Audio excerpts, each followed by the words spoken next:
bon, par rapport à la somme des rapports, on sait que ton quad josse énormément. Et ton quad josse que quoi ce matin? Mon quad josse que l'État du Cameroun a signé un contrat de construction de 14 postes de péage automatiques. 14 postes de péage? Oui. Automatiques au Cameroun? Automatiques. Sur les quatre principaux axes routiers du Cameroun. Et du coup, au quad, les gens commencent à toquer par rapport. Comment on peut construire 4 postes de péage à 30 milliards de francs, 14 postes de péage à 30 milliards, d'autres disent même 34 milliards. Bref, ça go dans tous les sens. J'ai pensé que, comme c'est les gars de mon quad, on pouvait ensemble dire sur ça, tu vois un peu le oui, non? Il n'y a pas de souci. Parce que le projet des 10 péages avait été annoncé depuis 2019, il y a 11 ans. Tu vois un peu le oui, non? Il y a 11 ans, non? 2009, il y a 11 ans. Voilà. Et c'était le 18 mai 2020 que le ministre des Travaux publics avait donc signé le contrat de partenariat public-privé qui mettait au groupement d'expertise Razel Beck et une société qu'on appelle Société Aegis Project SE. Donc, c'était en fait, il y avait, comment on peut dire, il y avait plusieurs sociétés qui avaient postulé pour la construction des péages sur nos axes-là. Tu vois un peu le oui, non? Oui. Mais on a seulement accepté celle de Razel, Beck là et Aegis parce que eux, ils proposaient moins que les autres. Et le Cameroun, donc, avec la même qualité. Ouais, le Premier ministre John Gouté a donc accepté de signer le contrat entre, par vidéoconférence, tu sais que Covid ne permet rien, entre le ministre Nganou Dumessi, qui est le ministre des Travaux publics, et le directeur général du groupe Fayat. Et le groupe Fayat est donc le groupe, la maison mère Razel Beck. Tu vois un peu, non? Donc, on a donc dit que voici, donc, on préfère notre bon bandit ici que les autres qui veulent un peu nous casser, un peu nous tuer. Alors, je voulais quand même vous signaler ici que il faut aller quand même savoir que il faut que le Cameroun compte 45 péages depuis que le Cameroun existe, 45 postes de péage. Et que tous les 45 postes de péage par an, je dis tous les 45 postes de péage par an, rapportaient 5 milliards 500 millions par an. Ça veut dire que 45 postes de péage. Et que Razel Beck et Gislab viennent proposer parce que c'est un contrat de 20 ans. Et qu'en 20 ans, ils vont non seulement moderniser votre péage, parce qu'ils vont construire l'infrastructure, l'équiper en matériel électronique, ils vont te créer, c'est-à-dire que les accotements de 1,5 mètre, ils vont te créer des parkings sécurisés, ils vont te créer des approches, c'est-à-dire que quand tu approches au péage, ils vont te créer 2 voies. 2 voies, c'est-à-dire que vous aurez 2 voies. C'est-à-dire que les voitures, tu n'es pas obligé de venir et d'attendre l'autre. C'est-à-dire que tu calmes. Et le coût du péage ne va pas changer. On va tout au FAPSAN. Ce sera tout FAPSAN. Mais ils proposent plus de 7 milliards par an. Je vous parle des 14 péages qu'ils brinent. Ils disent qu'ils vont améliorer, ils vont briner plus de 7 milliards. C'est-à-dire que par an, et le Cameroun doit seulement leur verser un loyer qui est la même chose par an aussi. C'est-à-dire que... c'est-à-dire que... Attends, le Cameroun a versé un loyer qui... Moi, je viens de vous dire, continuez à dire que c'est moi qui avais dit. Donc, je voulais vous dire que le contrat Bollet en 2039, d'accord? Donc, 20 ans. Donc, eux, ils vont donc briner un petit dos. C'est-à-dire qu'ils vont partir d'un petit dos croissant, jusqu'à atteindre plus de 50 milliards à la fin de leur contrat. Tu vois un peu le non? Eux, on leur dit la terre, parce que c'est notre terre, non? Ils construisent le péage, ils douent tout le way, ils l'exploitent, tu vois un peu le non? Et ils nous reversent la recette par an. Quand ils reversent la recette, c'est en fonction de nos accords, les thèmes de nos accords. Ils reversent à l'État du Cameroun un montant et ils récupèrent pour eux, parce que c'est quand même une affaire. Oui. C'est quand même un business. Oui. Tu vois un peu le oui, non? Au bout de 20 ans, tous les péages là deviennent nos péages. Donc, au bout de 20 ans, on prend King Limi, on prend Ebakissé, on prend tout le monde là, on les emploie du coup dans les péages là, tu vois un peu. Donc, ils commencent donc à walk direct, on n'a plus besoin de raser le bec ni de personnes sur ça. Mais nos postes de péage là, ce qui me chope un peu par exemple, Yaoundé, Douala, Limbe et Dinao, c'est la nationale numéro 3. Il y aura un péage en Bankomo, électronique, hein? Donc il n'y a plus quelqu'un pour te demander les dos. Un péage à Bougnebel, un autre à Edea, un autre à Tico. Donc tu quèmes avec ta moto. Tu passes comme ça là, dès que tu guilles les dos au péage, c'est-à-dire que dans une chose, ou bien tu passes une carte bancaire, ça moufam, c'est FAPSAN, tu vois un peu le oui non. Ça ouvre la barrière comme ça là, ta moto passe. Mais le péage là ne m'imbaye pas. Par exemple, je vois derrière les bandits qui sont déjà en train de réfléchir qu'il suffit qu'ils collent sa voiture avec celui qui est derrière. Dès que ça ouvre pour eux, lui aussi il accélère avec lui, il passe. Non. C'est un bâtiment de R+1. Ça veut dire que c'est un bâtiment. En haut là-bas dans le bâtiment, là il y a les bureaux avec les niais, avec les caméras de surveillance.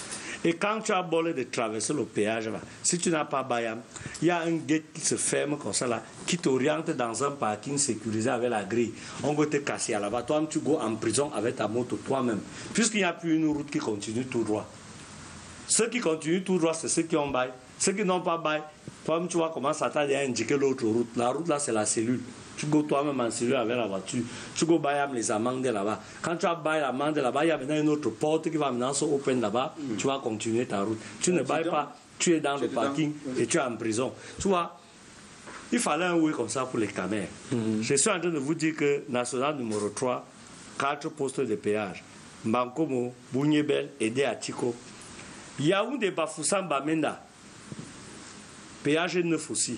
On aura un en Komtou, un à Bafia, un à Bayangab, un à Matazem. Pour ceux qui connaissent, qui partent déjà à Bamenda, là connaissent.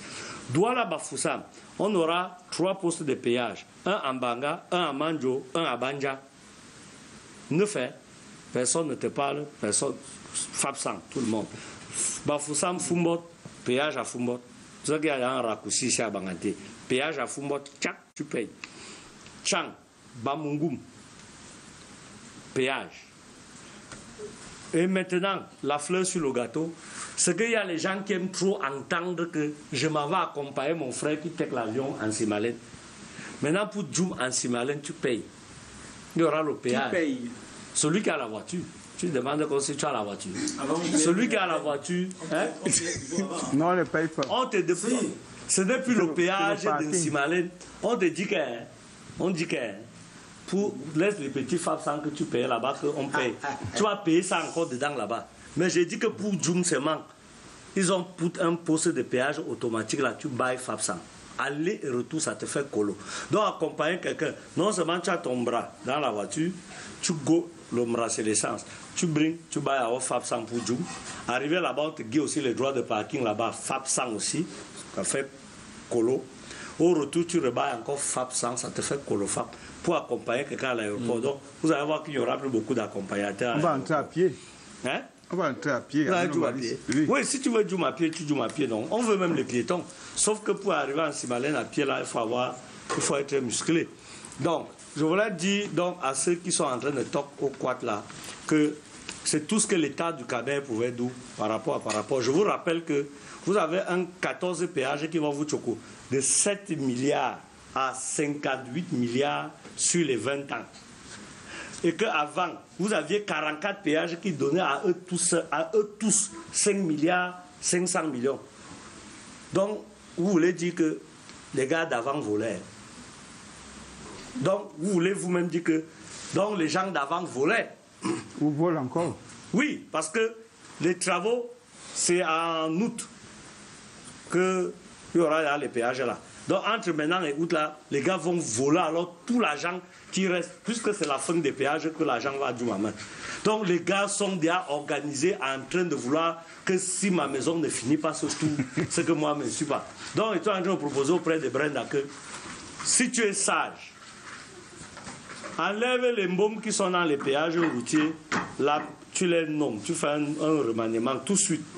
Tu vois, par les gars qui sont là ont déjà la technique du vol. Ils sont en train de voir que comme bientôt là, vous allez les remplacer par les machines. Mieux ils quittent tout maintenant. Vous ne pouvez pas expliquer que 45 péages payent 5 milliards par an, mon ami. Voilà maintenant, les gens eux, disent que 14 péages vont payer de 7 milliards à 58 milliards. Ça veut dire que qui est fou? Vous-même, vous n'avez pas honte quand vous lisez même ça à la presse. Vous-même qui walkez dans les péages, là, vous ne voyez pas vous-même quand vous vient de vous tchat très mal. Mais Ben, comment on peut mettre le climatiseur sur une maison en terre battue qui va s'écrouler? Parce que le péage là, ça c'est pas route, ça c'est piste.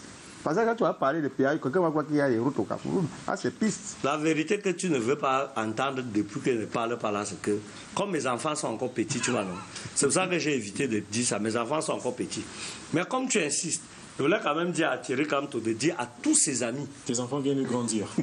Non, je veux dire, non, cherchez dans les complices. Je veux dire à Camto de dire à tous ses amis qui travaillent pour le père de Brenda que le mensonge a les coups de jambes.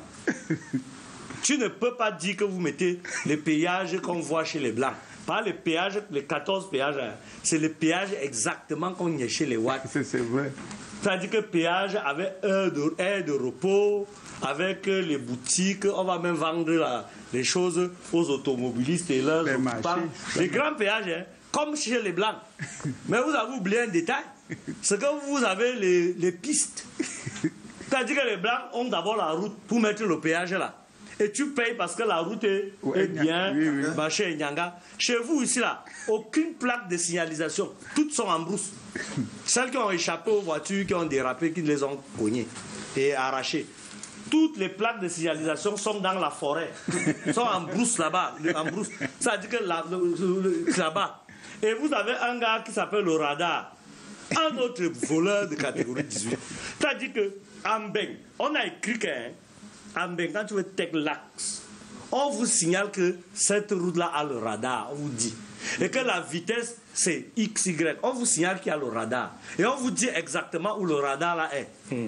Ambeng. Parce qu'on fait ce qu'on appelle de la prévention. On ne veut pas que tu roules vite. Mais on te dit même qu'il y a un gendarme qui te calcule à tel endroit. Mbeng, lui, t'avertit. Mais quand tu passes, tu vois le gendarme là avec sa moto. Il est assis sur sa moto, il est calme avec son casque. Ça, c'est Ambeng. Au Camer, c'est l'embuscade, mon ami. Embuscade, mon ami. On cache d'abord la plaque 60 km/h. On cache d'abord ça. Et tu commences à 90. Et ça dit que on cherchait la plaque là. La plaque là est toujours derrière un virage. Ça veut dire que tu étais à 140. Tu roulais hein, avec ta voiture 140. Dès que tu sors du virage, tu vois du coup la plaque 60. Dès que tu veux rétrograder, on t'a déjà flashé. Je ne sais pas si tu vois un peu. On t'a flashé, tu vois qu'on t'a tendu le pied. On veut à tout prix que tu folles seulement dans le pied parce que tu dois guider le Ndjaraba.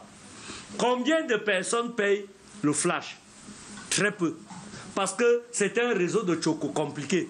On prend un petit papillon, le radariste appelle, on donne l'immatriculation de ta voiture et on t'a flashé à 140 km/h. Dès qu'on t'a flashé comme ça, on guide le petit papillon sur la table. Le gars vient se placer en route là. Après on dit que monsieur, bonjour, oui, on vous a flashé, voilà, machin, prévention routière, on vous a flashé, vous étiez à machin, sur une vitesse de 60 km/h. En bon, vous avez eu la plaque de 60 ou là? Oui, la machin. Ah, mais j'ai vu ça, mais c'est à la sortie du village, je devais rétrograder comment? On dit, monsieur, vous payez 25 000, ou bien on vous entend sur procès verbal, vous allez aller répondre au tribunal. Toi-même, tu vois d'abord, tu es obligé de lui dire Fab Kolo. Parce que le prix, c'est Fab Kolo. On dit Fab Kolo. Quand ton infraction est trop compliquée, tu dis billet de tête 10 000. Et les dollars sans reçu. À la fin, ils ont les bombes d'argent comme ça, là, ils se partagent ça. Gros paquet d'argent. Donc, si on veut te choquer l'argent, on t'envoie seulement au péage. On t'envoie seulement en route.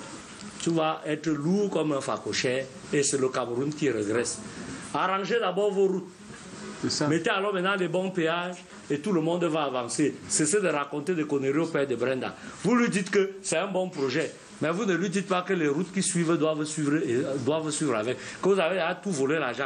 Même la nationale que vous avez dit que vous allez nous construire, doit là, une des autoroutes là. Ça fait une nationale, ça fait 10 ans, même pas un chantier de ça. Après vous venez nous raconter des choses avec 14 péages. D'ailleurs, quand moi j'ai fini de dire ça. Je ne dis plus rien. Comme mes enfants sont encore petits là, moi, tu ne dis plus rien. Nous sommes toujours chez vous. ladies and gentlemen, this is how it goes right here on Canada International. Et c'est un vent d'espoir, un souffle nouveau qui va